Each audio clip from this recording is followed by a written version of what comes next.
Hello everyone, welcome to my channel. This video is about how to make tables with the help of LaTeX. Okay, it's very easy, but we all get stuck there at some point. So let's get started. So this is the simplest format. We all need that format to make any file in the LaTeX.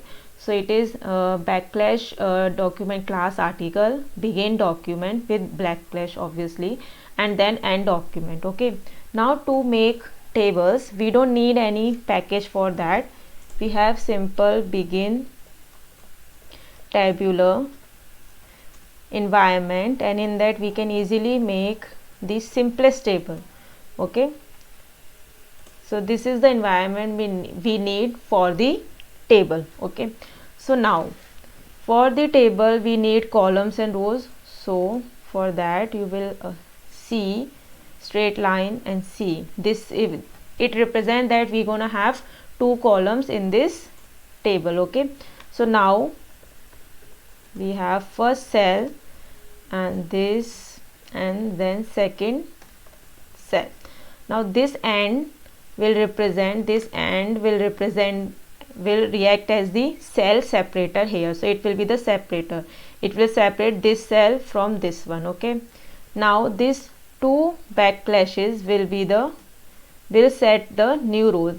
This is our first row. Now to move on to the second row in the file we add two backslashes. Okay, then this will be the third cell and the cell separator, and then the fourth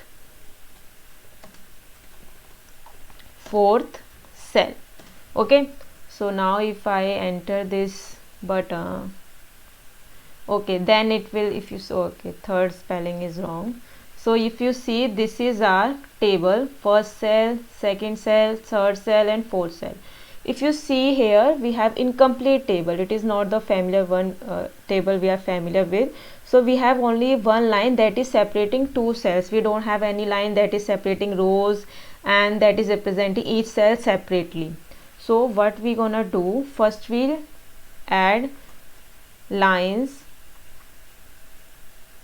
in the starting and end of the column. So if you see, by adding line for C here, we have line here also for first column and second, and at the end of the table, say the second column. Okay, now we need line also to separate the rows. So what we gonna do, we add H line. Okay, and for specifically we don't need any extra package to use the H line. Okay, so if you press enter, then if you see there we have a line that is separating the rows. Okay, now we want a line in the top and bottom of the table also. Okay, so what we gonna do, we add H line at the top to get line here at the top of the first cell and second cell. Now we go use H line here. So if we will enter, now it is showing the error. Why it is showing the error? Because we are not separating the rows here. We have to add two backslashes to enter to the new row, right? This is the command we have to give. If we don't have two backslashes here, then you will not get the desired output. So if I press enter here, then if you see, now this is the familiar table we used to. Okay, so we have lines at the top, at the bottom we have line to separate each column, each row, each cell. Okay, so this is the basic format for that. Thank you for watching this.